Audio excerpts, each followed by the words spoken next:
انہوں نے بھیجا تھا، جس میں سبھی لوگوں سے یہ سوال کیا گیا تھا کہ آج کی ابتر اور پریشان کن دنیا میں سکون اور اطمینان والی زندگی کیسے میسر ہو سکتی ہے۔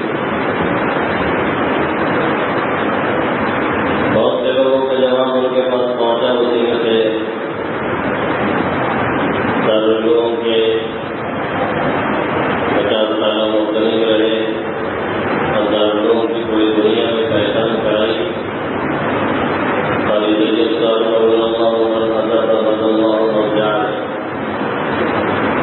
اللہ ان کے قبر کے کروڑوں رحمت نازل فرمائے۔ انہوں نے بھی پڑھا اور اس کا جواب لکھا۔ سوال و چیتن ایسا ہے جو ہمیں بھی چھوٹتا ہے، آپ کو بھی چھوٹتا ہے، اور اس دور میں خاص طور سے ہر ایک کی دل کی پکار یہی ہے، ہر ایک کو یہ سوال پریشان کیے ہوئے رہتا ہے کہ اس پریشان کن دنیا میں اتنا مختلف حالات کے اندر، اور ایسے حالات کے اندر جب ہر طرف انتشار، تشدد، بکھراؤ، پریشانی اور بھوک کا عالم، ایسے میں ہمیں اور آپ کو پرسکون زندگی اور اطمینان اور راحت کی زندگی کیسے میسر ہو سکتی ہے؟ یہ سوال مسائل جتنا پیچیدہ ہے اور یہ سوال جتنا ہمیں اور آپ کو پکا رہا ہے، اور یہ سوال ہمارے اور آپ کے دلوں میں جتنا پک رہا ہے اور جتنا چلتا رہتا ہے، اس کا جواب اتنا ہی بے غبار، اتنا ہی سہل اور اتنا ہی آسان بھی ہے۔ لیکن جواب سننے سے پہلے ہمیں اور آپ کو یہ سننا اور سمجھنا ضروری ہے کہ اصل پریشانی ہے کیا، مصیبت کون سی چیز ہے جسے ہم سمجھتے ہیں وہ مصیبت ہے، یا مصیبت کسی اور چیز کا نام ہے۔ پہلے ہم ابتری کا معنی متعین کر لیں اور پریشانی کا مفہوم متعین کر لیں تو جواب کو خود ہمیں سمجھ میں آ جائے گا کہ اس پریشانی سے نکلنے کا راستہ کیا ہے اور راہیں کیا ہیں ہمارے اور آپ کے لیے۔ یہ دکھ، یہ پریشانی، افلاس، غربت، تنگ دستی، جیل، قید و بند، لوٹ، مار دھاڑ، قتل و غارت گری، چوری، ڈکیتی، یہ جتنی بھی چیزیں ہیں، یہ حوادثات، یہ واقعات، یہ پریشانیاں، یہ حقیقت میں مصیبت نہیں ہے۔ مصیبت کیا ہے؟ حقیقت میں مصیبت یہ ہے کہ دل ان چیزوں سے ہل جائے اور متاثر ہو جائے۔ حقیقت میں مصیبت یہ ہے کہ دل کے اندر چبھن اور کڑھن اور گھٹن محسوس ہونے لگے۔ قید و بند یہ ہمارے لیے مصیبت نہیں ہے۔ قید و بند میں جانے کے بعد مصیبت یہ ہے کہ ہمارا دل وہاں پہ گھٹن محسوس کرے۔ جیل کے سلاخوں کے پیچھے جانا یہ مصیبت نہیں، مصیبت یہ ہے کہ ہمارے دل کے اندر بے چینی پیدا ہو جائے۔ افلاس اور تنگ دستی یہ مصیبت نہیں ہے، مصیبت یہ ہے کہ افلاس اور تنگ دستی آئے تو ہم انتشار اور پریشانی کا شکار ہونے لگے۔ تعاون، ہیضہ، وبا، کورونا یہ مصیبت نہیں ہے، مصیبت یہ ہے کہ یہ سب چیزیں پیش آئیں تو ہمارا دل اپنی جگہ سے ہل جائے اور دل کی کیفیت اور ان کے احساسات بدلنے لگے، اور ہم اور آپ اس میں پڑ جائیں کہ اب ہونے کیا جا رہا ہے، اب ہونے والا کیا ہے اور کیسے ہوگا اور کیا ہوگا اور ہمارا کیا بنے گا۔ دل اپنی جگہ سے ہل گیا، دل نے اثر لے لیا، دل کی کیفیات بدل گئی، دل کے احساسات بدل گئے، دل کے جذبات بدل گئے، اسی کا نام مصیبت ہے۔ یہ چیز نہیں پیدا ہو رہی ہے تو حقیقت میں وہ کوئی مصیبت نہیں، وہ ایک حادثہ ہے۔ حقیقت میں وہ مصیبت نہیں، ایک واقعہ ہے۔ حقیقت میں وہ مصیبت نہیں، مصیبت کا ایک ذریعہ ہے۔ حقیقی مصیبت یہ ہے کہ ہمارا دل اس سے کتنا متاثر ہوتا ہے، ہمارا دل اس سے کتنا اثر لیتا ہے، اور اسی کا پورا دار و مدار ہوتا ہے اور یہیں سے معاملہ بنتا اور بگڑتا ہے۔ ایک چھوٹا سا واقعہ نوٹ کرو۔ ایک بڑے میاں نے سنایا تھا ایک مرتبہ کہ ایک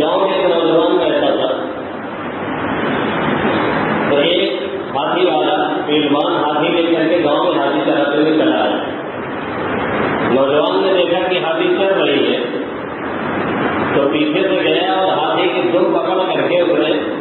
کھینچا اور کھینچ کر کے ہاتھی کو جہاں کھڑی تھی وہاں سے کافی دور تک لے کے چلا گیا. اب ہاتھی والا دیکھ رہا تھا تو اس کو بڑا تعجب ہوا. بھائی ہم اور آپ دیکھیں کہ ایک دم ہاتھی کی پونچھ پکڑ کر کے اس کو کھینچ کر کے لا کے کہیں سے کہیں کھڑا کر دے رہا ہے. ہاتھی جیسا جو ڈول والا اور اس کی طاقت والا اس کو کھینچ لے رہا ہے تو ہمیں بھی تو صبح ہوگا سوچیں گے کہ آخر یہ کھاتا کیا ہے. لگتا ہے یہ اخروٹ اور بادام میں پلتا ہے, لگتا ہے زندان انہیں غذاؤں میں رہتا ہوگا, کبھی یہ کھینچ لیا ہے. آخر اس کے پاس کون سا پاور ہے, کون سی طاقت ہے. تو ہاتھی والے کو بڑا تعجب ہوا تو اس نے پتہ لگایا کہ یہ کس کا بیٹا ہے. تو پتا چلا کہ فلاں کٹیا میں بڑئی میں جھوپڑی میں ایک بڑھیا رہتی ہے, اسی کا یہ لڑکا ہے. پوچھا انہوں نے یہ کرتا کیا ہے. لوگوں نے کہا کرتا ورتا تو کچھ نہیں ہے, کہا کھاتا پیتا کیا ہے. کہنے لگے غریب ماں کا لڑکا ہے, باپ ہے بھی نہیں, ایسی کوئی غذا بظاہر اس کی نہیں ہے. بہرحال پتہ کرتے کرتے اس کے گھر پہ گیا اور جا کر کے اس بوڑھی ماں سے پوچھا کہ آپ اپنے بچے کو کیا کھلاتی ہیں. اس نے کہا کچھ نہیں, دن بھر وہ مستی سے ٹہلتا رہتا ہے, بے فکری کے ساتھ رہتا ہے, اس کا دل کبھی نہیں اثر لیتا ہے. ہمیں روزانہ اسے نمک اور روٹی کھانے کے دیتے, اس کے علاوہ کوئی غذا نہیں ہے. اس نے کہا نمک اور روٹی کی یہ طاقت یہ ہو ہی نہیں سکتا ہے. پھر سوچتے سوچتے وہ یہاں تک پہنچا کہ اس کا دل نہیں متاثر ہوتا ہے, اس کے دل کی کیفیات اس کو کھانے کے بعد بدلتی نہیں ہے. ہمیں آپ کو نمک اور روٹی ملنے لگے, اللہ نہ کرے تو ہمارا وہ بچڑ جائے گا, ہم کھائیں گے نہیں, ہم بھوکے مرنے لگیں گے اور دن رات یہی ٹینشن بنائے رکھے گا ہمارے اوپر کہ ہمارے پاس کچھ ہے نہیں. کیونکہ ہماری نگیٹو تھنکنگ ہے, ہماری منفی سوچ ہے. پازیٹو تھنکنگ اکثر لوگوں کے پاس نہیں ہے, مثبت سوچ اکثر لوگوں کے پاس نہیں ہے. اس لیے ہم اور زیادہ پریشانی میں چلے جایا کرتے ہیں. اب یہ تو ایک الگ ٹاپک ہوگا, لیکن ایک مثال چھوٹی سی دے کر کے سمجھا دوں. ایک گلاس پانی آپ نے مانگا, میں نے پانی اٹھا کر کے دیا, اس میں آپ نے دیکھا کہ آدھا گلاس سے کم پانی ہے. اب آپ کیا اتنے کے پانی ہے, اس سے کیا ہونے والا ہے. پی بھی جائیں گے تو بھی کوئی آپ کی صحت سے فرق پڑنے والا نہیں ہے. آپ کو لگے گا حالت میں کانٹے کیوں رہے, آپ کو لگے گا ابھی ہماری پیاس بھولی نہیں, آپ کو لگے گا اس کو پینے سے کوئی فائدہ نہیں ملا ہے. اور ایک ہم جیسے پازیٹیو تھنکنگ رکھنے والا کوئی ہے, مثبت سوچ رکھنے والا کوئی ہے, وہ اٹھائے گا کہے گا ماشاء اللہ آدھا گلاس نہیں, اس سے کم تو ہے لیکن ہے تو اس میں بھی 3 گھونٹ بن جائے گا. وہ 3 گھونٹ یہ سوچ کر کے اتار لے گا تو تھوڑی دیر کے لیے اپنے آپ کو ریلیکس محسوس کرے گا کہ ہم کو کچھ نہ کچھ مل گیا ہے. یہ ہوتی ہے سوچ, اور سوچ کے اعتبار سے معاملات ہوتے ہیں صحیح. تو اس نے کہا کہ جو انہوں نے کہا کہ کھاتا تو نمک روٹی ہے اور کچھ نہیں ہے, ہاتھ ایک بار فری ہو کر کے ٹہلتا رہتا ہے. تو بھاتی والے کو سمجھ میں آیا کہ اس کا دل فری رہتا ہے, اس کے دل کے احساسات جو جذبات وہ فری رہتے, اس میں دباؤ نہیں ہے, اس کی وجہ سے اس کے اندر وہ طاقت آئی ہے. اس نے کہا اماں جان ایسا کیجیے, کل کو جو آپ سے کھانا مانگنے آئے گا تو آپ کہہ دیجیے گا بیٹا آج نمک نہیں ہے, صرف روٹی ہے. تو دیکھیے اس کے اوپر کیا اثر پڑتا ہے. آیا وہ کھانا لینے کے لیے, کھانے کے لیے, تو ماں نے کہا کہ بیٹا آج تو نمک نہیں ہے, صرف روٹی ہی ہے. اس نے کہا تھا اماں روٹی کھا لی, لیکن بہرحال نمک نہ ہونے کا ٹینشن اس کے دماغ میں تھوڑا سا آ گیا. نتیجہ یہ نکلا کہ ٹہلتے ہوئے گیا اور دیکھا وہی ہاتھی جس کو پکڑ کے کل کھینچ دیا تھا, آج پھر اس سے ملاقات ہوئی.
اس سے متاثر نہیں ہوتی ہے. دل اس طرح کے پیچھے ہے. ایک وقت کے فاقے گزر رہے ہیں, تنگ دستی اور اخلاص میں ڈیرے ڈال رکھے ہیں, بظاہر مسائل کے پہاڑ سامنے کھڑے ہوئے ہیں, لیکن دل نہیں ہلتا ہے, دل نہیں متاثر ہوتا ہے, دل یاد خدا میں لگا رہتا ہے, دل اس کی طرف متوجہ رہتا ہے. تو پھر یقین مانیے حقیقت میں یہ مصیبت نہیں ہے, یہ مسائل کے ذریعہ ہے جو ہمارے اور آپ کے سامنے کھڑے ہیں, بلکہ دل اپنی جگہ پہ کھڑا ہے کہ اللہ ہے اور وہ ساتھ دینے والا ہے, وہی بھیجنے والا ہے. یہ دو چیزیں ہیں جس کو ہمیں اور آپ کو سمجھنا بہت ضروری ہے. اسباب مصیبت کو یا اسباب راحت کو ہم نے حقیقت میں راحت سمجھ لیا یا ہم نے حقیقت میں مصیبت سمجھ لیا اور ہم اسی تدبیر میں لگ گئے, اور ہم نے یہ سوچا کہ اب اس حوادث کو بدلنا ہے, اب اس زمانے کو بدلنا ہے, اب ان چیزوں کو بدلنا ہے, اب ان چیزوں کو چینج کرنا ہے. دنیا والوں نے یہی کیا اور پوری دنیا اسی میں لگی ہوئی ہے. ایک سے بڑھ کر کے ایک ذریعہ اختیار کرتے ہیں, ایک سے بڑھ کر کے ایک طریقہ ایجاد کرتے ہیں. دنیا میں جو حوادثات چل رہے ہیں اسے وہ پھیرنے کی کوشش کرتے ہیں. نتیجہ یہ نکلتا ہے روزانہ کوئی نہ کوئی نئی چیز ایجاد کرتے ہیں, راحت لانے کے لیے, سکون لانے کے لیے, حوادث کو دور کرنے کے لیے. لوگ پیدل چلتے تھے, اس کے بعد سکون اطمینان کے لیے سواریاں آئی, پھر پتا چلا کہ سائیکل آئی, پھر سائیکل سے نہیں راحت ملی تو پھر موٹر سائیکل آئی, پھر اس میں راحت نہیں ملی, کس مارنے میں دقت ہوئی تو پتا چلا سیلف سسٹم آیا, پھر اس میں دقت محسوس ہوئی تو پتا چلا فور ویلر آئی, پھر اس میں پتا چلا کہ سکون نہیں ملا تو پھر اس میں ایسیاں لگائی گئی, پھر ایسیوں سے راحت نہیں ملی تو پھر معلوم ہوا کہ ٹرین کی ایجاد کی گئی, پھر اس میں راحت نہیں ملی تو اس میں بھی ایسیوں کا سسٹم قائم کیا گیا, پھر اس میں راحت نہیں ملی تو سفر کو اور آسان بنایا گیا, پھر ایروپلین ایجاد کیا گیا, اس میں نامعلوم کتنی تبدیلیاں کی گئی. لیکن پھر بھی یار انسان ان تمام چیزوں کو پانے کے بعد ایک انجانی سے کثرت, ایک بے چینی, ایک الجھن, ایک انتظار, ایک اضطراب, ایک بے چینی, ایک قلق, ایک پریشانی اور ایک نا انجانے سے کثرت میں ہمیشہ مبتلا رہتا ہے. اس لیے مبتلا رہتا ہے کیونکہ ہم نے اسبابی کو سب کچھ سمجھ رکھا ہے اور اسی کے پیچھے ہم دوڑتے چلے جا رہے ہیں, اسی کو ہم چینج کرنا چاہتے ہیں, اسی کو ہم بدلنا چاہتے ہیں, اسی کو ہم ختم کرنا چاہتے ہیں. ظاہر وہ ہمارے اور آپ کے بس میں نہیں ہے, وہ اللہ رب العزت نے بھیج رکھا ہے, اس کا بنائے ہوا یہ نظام ہے, اس کا چلائے ہوا یہ طریقہ ہے. دنیا کے اندر اس نے راحت, اسباب راحت اور اسباب مصیبت کو جمع کر رکھا ہے. اسے ہم چاہیں بھی تو چینج نہیں کر سکتے, اسے ہم چاہیں بھی تو بھی بدل نہیں سکتے, اسے ہم چاہیں بھی تو بھی ختم نہیں کر سکتے, اسے ہم چاہیں بھی تو بھی اس کو ہم پھیر نہیں سکتے. ظاہر اس کے لیے ہم کوئی نہ کوئی سبب ایجاد کریں گے, وہ سبب ہمارا اپنا بنایا ہوا ہوگا,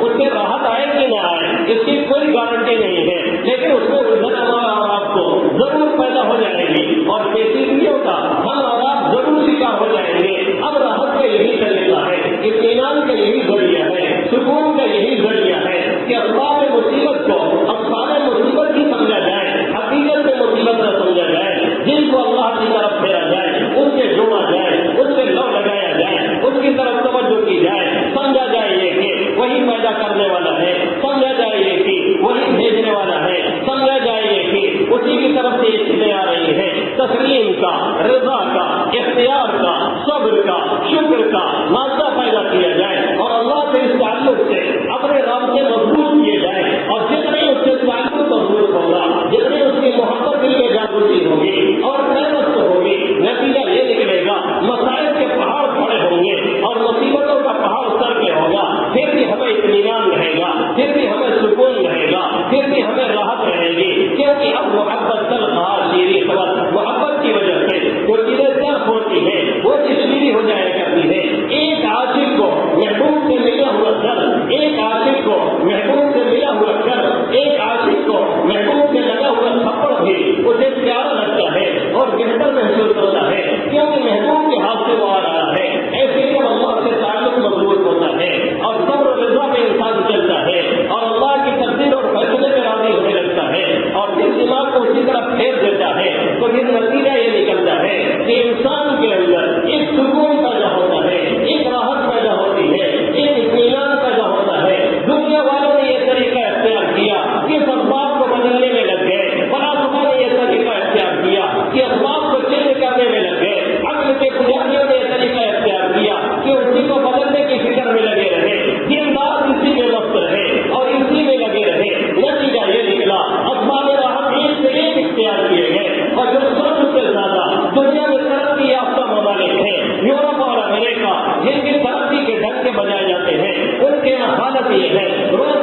خوشی میں اضافہ ہے، ان کے یہاں حالت یہ ہے، روزانہ مرڈر میں اضافہ ہے، ان کے یہاں حالت یہ ہے، نیند کی گولیاں لیے بغیر کسی کو نیند نہیں آتی ہے، ان کے یہاں حالت یہ ہے، باپ بیٹے اور ماں بیٹی کا کوئی رشتہ نہیں رہ گیا ہے، سب کچھ پامال ہو چکا ہے، اسباب راحت بہت کچھ ہے، ذرائع بہت کچھ ہے، وسائل بہت کچھ ہے، لیکن صبر نہیں، لیکن شکر نہیں، رب سے تعلق نہیں، تسلیم اور رضا نہیں، اللہ کے سامنے سرنڈر نہیں کیا اپنے آپ کو، نتیجہ یہ نکلا سب کچھ لینے کے بعد ایک انجانے سے قتل کا شکار ہے، پھر کام اور گولیاں لی جا رہی ہیں، پھر مسکن دوائیں لی جا رہی ہیں، پھر سکون نہیں مل رہا ہے، کیونکہ انہوں نے اسباب کو اسباب سے بدلنے کی کوشش کی، انہوں نے اسباب کو ختم کرنے کی کوشش کی، انہوں نے باہر ذرائع کو چینج کرنا چاہا، حالانکہ چینج اپنے آپ کو کرنا تھا، بدلنا اپنے آپ کو تھا، اپنی دل کی کیفیت کو بدلنا تھا، اپنے دل کے احساسات کو بدلنا تھا، اسی لیے سر اقبال نے کہا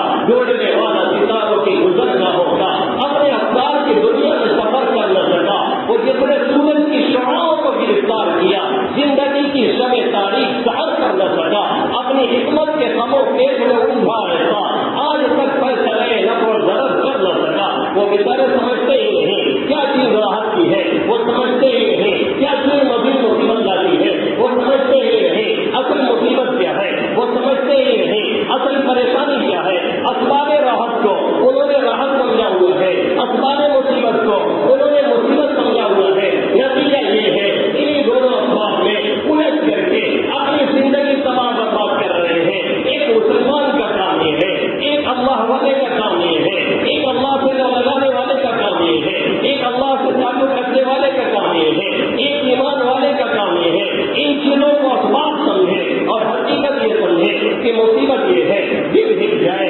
مصیبت یہ ہے دل اللہ کی یاد سے غافل ہو جائے، مصیبت یہ ہے کوئی مصیبت آئے اور دل کی کیفیت بدلنے لگے، اللہ کی یاد سے بچھڑنے لگے اور آگے بڑھنے کے چکر میں رب کو بھول جائے، اس کے قانون کو فراموش کر دے، پھر کبھی راحت نہیں، پھر کبھی سکون نہیں، پھر کبھی اطمینان نہیں، پھر کبھی چین نہیں، پھر پریشانیوں میں مسلسل اضافہ ہوتا چلا جائے گا۔ میں نہیں کہتا، اللہ اپنے قرآن میں فرماتا ہے الا ان اولیاء اللہ لا خوف علیہم ولا هم يحزنون، سنو جو اللہ کے ولی ہیں، جو اللہ کو ماننے والے ہیں، جو اللہ کے واقعی دوست ہیں، اللہ سے تعلق رکھنے والے ہیں، جن کے اندر صبر ہے، جن کے اندر رضا ہے، جن کے اندر شکر ہے، جن کے اندر تسلیم ہے، جن کے اندر انقیاد ہے، جو اپنا معاملہ اللہ کے قبول کرتے ہیں اور یہ کہتے ہوئے نظر آتے ہیں وہ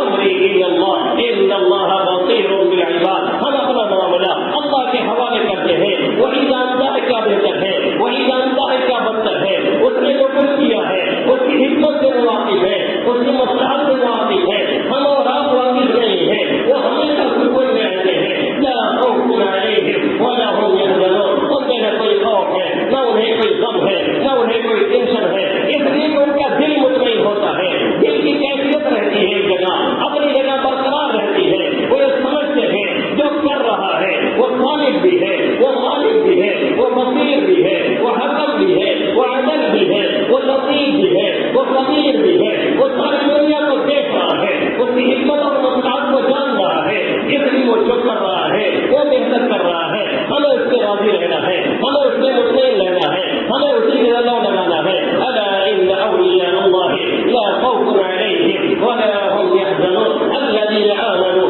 وكانوا يتقون، جو ایمان لائے انہوں نے تقوی والی زندگی اختیار کی، اللہ سے ڈرتے رہے، لهم البشرى في الحیاۃ الدنیا وفي الآخرہ لا تبدیل لکلمات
بنیاد مضبوط ہے اور تعلق مضبوط ہے، اور جب تم نے آ کر کے پھر یہ خبر دی کہ وہ مصیبت ٹل گئی اور خوشی حاصل ہوئی، پھر میں نے جائزہ لیا تو خوشی میں بھی یہ پھر اللہ تعالیٰ سے نہیں ہوا، اس میں میں نے کہا الحمدللہ، اسی کا درس دیا، اسی کا پیغام دیا۔ حضرت موسیٰ علی نبینا علیہ الصلاۃ والسلام نے جب حکیم افلاطون نے یہ سوال کر لیا تھا، ذرا یہ بتائیے اگر مصیبتوں کو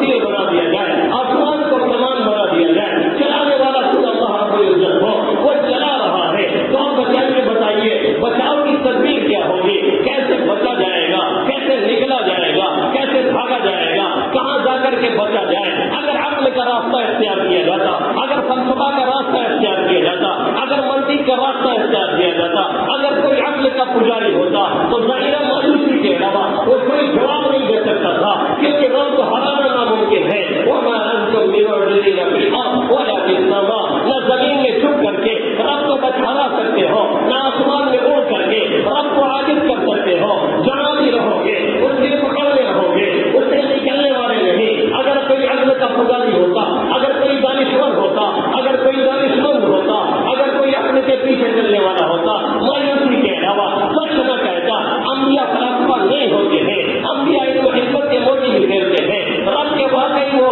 چاہنے والے ہوتے ہیں، اور ان کے اندر رب سے جتنا تعلق ہوتا ہے اور جتنا لگاؤ ہوتا ہے، جتنی تفویض ہوتی ہے، جتنا انقیاد ہوتا ہے رب کے فیصلے سے، جتنا وہ راضی ہوتے ہیں، کوئی دوسرا نہیں راضی ہوتا۔ حضرت موسیٰ علی نبینا علیہ الصلوۃ والسلام نے محبت اور عشق کی لائن سے یہ جواب دیا کہ اس کا جواب یہ ہے کہ چلانے والے کے پہلو میں آ جائیے، اس سے سمٹ کے کھڑے ہو جائیے۔ تیر دور والے کو مارا جاتا ہے، تیر قریب والے کو نہیں مارا جاتا ہے۔ جب اس سے سمٹ کے کھڑے ہو جائیں گے، آپ کو تیر نہیں چلایا جائے گا، آپ کو تیر نہیں لگے گا، مصیبتوں سے بچے رہیں گے۔ اسی کو خواجہ صاحب فرماتے ہیں بلائے پیر اور فلک کما ہے، جتنی مصیبتیں ہیں سب تیر ہے، آسمان کما ہے، بلائے پیر اور فلک کما ہے، چلانے والا شہنشاہ ہے، اسی کے زیر قدم اما ہے، اور کوئی مفر نہیں ہے، امان وہی پہ ہے، لوٹا جائے امان وہی ہے، اسی کو پکارا جائے امان وہی ہے، اس کی گود میں آیا جائے امان وہی ہے،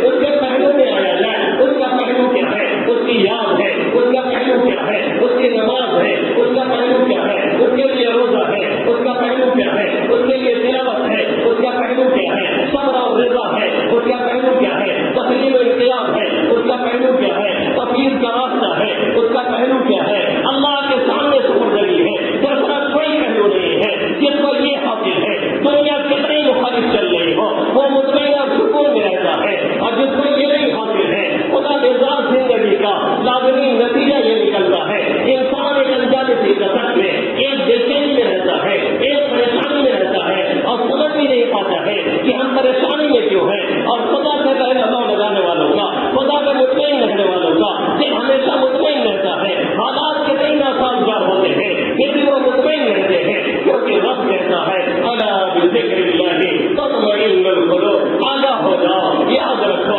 اللہ ہی کی یاد سے، اللہ ہی کے ذکر سے، اللہ ہی کی نماز سے، اس کے لیے روزہ رکھنے سے، اس کے لیے تلاوت کرنے سے، اس پہ صبر کرنے سے اور شکر کرنے سے دلوں کو راحت ملتی ہے، چین ملتا ہے، سکون ملتا ہے۔ تو جب یہ جواب اور خلاصہ یہ ہے، وہی راستے بنتے ہیں، یا تو حوادثات کے پیچھے دوڑا جائے اور دوڑتے دوڑتے اپنی زندگی جیون بنا دی جائے اور اسی مصیبت میں زندگی گزاری جائے، یا تو پلٹا جائے اور بہت پیچھے آیا جائے، بہت پیچھے آ کر کے اپنے رب سے تعلق پیدا کیا جائے، کیونکہ مصیبتیں وہیں سے آ رہی ہیں، اور اسی کو بنایا جائے اور اسی سے نہ لگایا جائے اور صبر اور تسلیم کا راستہ اختیار کیا جائے۔ اگر یہ کر لیا گیا تو پھر یقین مانیے کوئی بھی مصیبت اور کوئی بھی حکومت آتی ہے، کوئی فرق پڑنے والا نہیں ہے۔ بازا بازا ہر ہرا کے ہنسی بازا گر کافی ہو